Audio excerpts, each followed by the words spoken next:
వారణాసిలోని మహామృత్యుంజయ మందిర్ దారానగర్ ప్రాంతంలో ఉన్న ఈ పురాతన ఆలయం ఆధ్యాత్మిక ప్రాముఖ్యత మరియు దాని ప్రాంగణంలో ఉన్న అద్భుత బావికి ప్రసిద్ధి చెందింది. ఈ బావిని కూప్ అని పిలుస్తారు. ఇది వివిధ వ్యాధులను నయం చేయగల వైద్య లక్షణాలను కలిగి ఉందని నమ్ముతారు.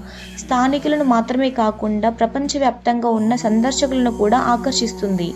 ఆలయ చరిత్ర హిందూ పురాణం మరియు శివుని ఆరాధనతో లోతుగా ముడిపడి ఉంది. మృత్యుంజయ అనే పేరు మృత్యు జయించడం అని అనువాదిస్తుంది మరియు ఈ ఆలయంలో పూజలు చేయడం వల్ల భక్తులను అకాల మరణం నుండి రక్షించవచ్చని నమ్ముతారు. ఆలయ ప్రాంగణంలో ఉన్న ఈ బావి ఆయుర్వేద వైద్య దేవుడైన ధన్వంతరి అనుగ్రహించాడని చెబుతారు. పురాణాల ప్రకారం ధన్వంతరి తన ఔషధ గుణాలన్నీ బావిలో పోసి దానిలోని నీటిని చికిత్స లక్షణాలతో నింపాడు. బావి నుండి వచ్చే నీరు పవిత్రమైనదిగా పరిగణించబడుతుంది మరియు అనేక భూగర్భ నీటి ప్రవాహాల మిశ్రమాన్ని కలిగి ఉంటుందని నమ్ముతారు.